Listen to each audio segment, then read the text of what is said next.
ஆன்மீக தமிழ் அன்பர்களே நண்பர்களே, உங்கள் அனைவருக்கும் தமிழ் யூடியூப் சேனலின் இனிய தமிழ் வணக்கம். தாய்மொழியால் இணைவோம், தாய்மொழியை வளர்ப்போம். வாழ்க தமிழ், வளர்க தமிழ். இன்று நமது சேனல் ஆன்மீக பதிவில் திருவண்ணாமலையில் அக்னி மலையாக அமர்ந்து ஆன்மீக அன்பர்களுக்கு அருளை வாரி வழங்கிக் கொண்டிருக்கும் உலகாலும் பரம்பொருளாகிய ஸ்ரீ அண்ணாமலையாரை கிரிவலம் செய்து சிறப்பான பலனை பெற உகந்த நேரம் என்ன என்பது பற்றியதாகும். இப்பதிவினை கேட்டு அதன்படி கிரிவலம் செய்து ஸ்ரீ அண்ணாமலையாரின் அருளை பெறவும் இப்பதிவிற்கு லைக் மற்றும் ஷேர் செய்தும், அது மட்டுமல்லாமல் இதுவரை இந்த சேனலுக்கு நீங்கள் சப்ஸ்கிரைப் செய்யவில்லை என்றால் சப்ஸ்கிரைப் செய்து பெல் சிம்பலையும் கிளிக் செய்து ஆதரவு அளிக்கவும் அன்புடன் கேட்டுக்கொண்டு இப்பதிவினை தொடர்கிறேன். வாருங்கள், ஆன்மீக பதிவில் திருவண்ணாமலையில் ஸ்ரீ அண்ணாமலையாரை கிரிவலம் செய்ய உகந்த நேரம் என்ன என்பது பற்றி அறிவோம். அறிந்து தெளிவோம். தெளிந்து கிரிவலம் செய்து ஸ்ரீ அண்ணாமலையாரின் அருளை பெற்று பிறவி பிணி அறுத்து நலம் பெறுவோம், வளம் பெறுவோம். ஓம் நம சிவாய். அண்ணாமலைக்கு அரோகரா. நினைத்தாலே முக்தி தரக்கூடிய அளவிற்கு சிறப்பு வாய்ந்த தலம் திருவண்ணாமலை அண்ணாமலையார் திருத்தலம். பஞ்சபூத தலங்களில் திருவண்ணாமலை அண்ணாமலையார் கோவில் அக்னி தலமாக விளங்குகிறது. இங்கு சிவனே மலையாக காட்சி தருவதாக நம்பப்படுவதால் இத்தலத்தில் பௌர்ணமி அன்று கிரிவலம் செல்வது சிறப்பான பலனை தரும். அண்ணாமலையார் கோயில் பின்புறம் உள்ள மலை 2268 அடி உயரம் கொண்டதாகும். 14 கிலோமீட்டர் சுற்றுப்பாதையை கொண்ட திருவண்ணாமலையில் பௌர்ணமி நாட்களில் கிரிவலம் வந்து பக்தர்கள் வழிபடுவது வழக்கம். இந்த நாட்களில் பல ஆயிரக்கணக்கான பக்தர்கள் கிரிவலம் வந்து வழிபடுவார்கள். திருவண்ணாமலையில் வருடத்தின் 365 நாட்களும் கிரிவலம் வருவதால் சிவன் மோட்ச நிலையை பக்தர்களுக்கு அருள்வார் என்பது நம்பிக்கை. திருவண்ணாமலை கிரிவலம் செல்லும் பாதையில் அஷ்டலிங்கம் எனப்படும் 8 லிங்கங்கள் அமைந்துள்ளன. இந்த அஷ்டலிங்கங்கள் இந்திரலிங்கம், அக்னிலிங்கம், யமலிங்கம், நிருதிலிங்கம், வருணலிங்கம், வாயுலிங்கம், குபேரலிங்கம், ஈசானிய லிங்கம் என்ற பெயர்களை கொண்டுள்ளது. இந்த 8 லிங்கங்களையும் பக்தர்கள் கிரிவலம் வரும் பாதையில் தரிசனம் செய்தால் துன்பங்கள் நீங்கி சுகவாழ்வு கிடைக்கும் என்று சாஸ்திரங்கள் கூறுகின்றன. இந்த 8 லிங்கம் உட்பட கிரிவலம் வரும் பாதையில் ஆதி அண்ணாமலை, நேர் அண்ணாமலை, சந்திர சூரிய லிங்கங்கள், 16 விநாயகர் கோவில்கள், ஆதி காமாட்சி அம்மன் என மொத்தம் 99 கோவில்கள் உள்ளன. பௌர்ணமி நாட்களில் கிரிவலம் வருவோர் பௌர்ணமி திதி தொடங்கி முடியும் நேரத்திற்குள் கிரிவலம் வருவது மிகவும் சிறந்தது. பக்தர்கள் கிரிவலம் செய்யும் பொழுது யாரிடமும் பேசாமல் சிவநாமத்தை மட்டும் உச்சரித்து கிரிவலம் வந்தால் அனைத்து பலன்களையும் பெறலாம்.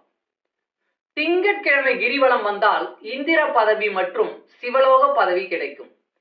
செவ்வாய்க்கிழமை கிரிவலம் வந்தால் கடன் மற்றும் வறுமை நீங்கும். புதன்கிழமை கிரிவலம் வந்தால் ஆய கலைகளில் தேர்ச்சியும் முக்தியும் கிடைக்கும். வியாழக்கிழமை நாம் கிரிவலம் வந்தால் ஞானம் கிடைக்கும். வெள்ளிக்கிழமை அன்று கிரிவலம் வந்தால் வைகுண்ட பதவி கிடைக்கும். சனிக்கிழமை கிரிவலம் வந்தால் பிறவி பிணி அகலும்.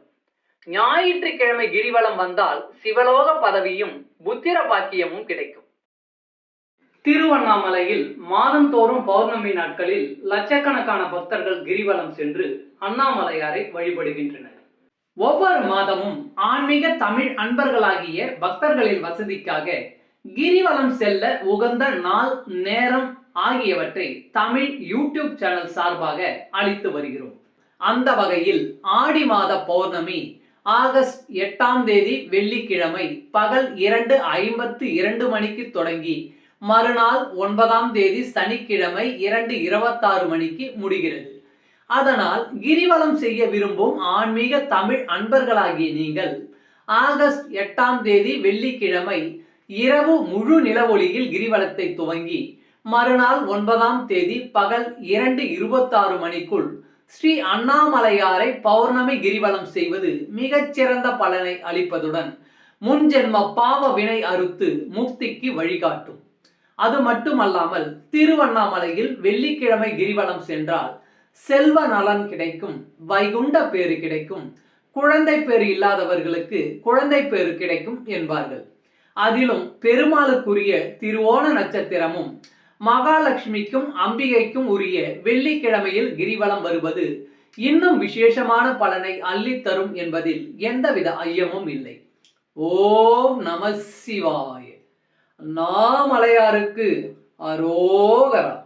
திருவண்ணாமலையில் உள்ள ஸ்ரீ அண்ணாமலையாரை கிரிவலம் செய்ய உகந்த நேரம் என்ன என்ற பதிவை உங்களுக்காக பதிவேற்றியதில் நான் மிகவும் பெருமை கொள்கிறேன்.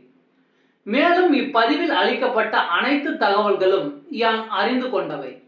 யான் அறிந்த இந்த தகவல்கள் ஏதேனும் ஒரு வகையில் உங்களுக்கும் உதவ வேண்டும் என்ற நோக்கிலே இங்கே அளித்துள்ளேன். யான் அளித்த இந்த தகவல்கள் ஏதேனும் ஒரு வகையில் உங்களுக்கு உதவும் என்று நான் மிகவும் நம்புகிறேன். மேலும் யான் அளித்த இந்த தகவல் படி திருவண்ணாமலையில் உள்ள ஸ்ரீ அண்ணாமலையாரை கிரிவலம் செய்து அதனால் நீங்கள் அவரின் அருளாசியை பெற்று நலமோடும் வளமோடும் வாழ்ந்தால் அதில் எனக்கு மிக்க மகிழ்ச்சியே. வாழ்க வளமுடன். சர்வம் சிவமயம். இறையருள் பெறுவோம், இன்பமாய் வாழ்வோம். அன்பு ஆன்மீக தமிழ் அன்பர்களே, நண்பர்களே, இவ்வீடியோ பதிவினை கேட்டு இன்புற்று ஆதரவு அளித்த அனைத்து தமிழ் உள்ளங்களுக்கும் எங்கள் உள்ளம் கனிந்த நன்றி. மேலும் இப்பதிவு உங்களுக்கு பிடித்திருந்தால் லைக் மற்றும் ஷேர் செய்தும், இதுவரை இந்த சேனலுக்கு நீங்கள் சப்ஸ்கிரைப் செய்யவில்லை என்றால் சப்ஸ்கிரைப் செய்து பெல் பட்டனையும் அழுத்தி ஆதரவு அளிக்கவும் அன்புடன் கேட்டுக்கொள்கிறோம். மிக்க நன்றி. அடுத்த பதிவில் உங்களை விரைவில் சந்திக்கும் வரை உங்களிடமிருந்து விடை பெறுவது தமிழ் யூடியூப் சேனல்.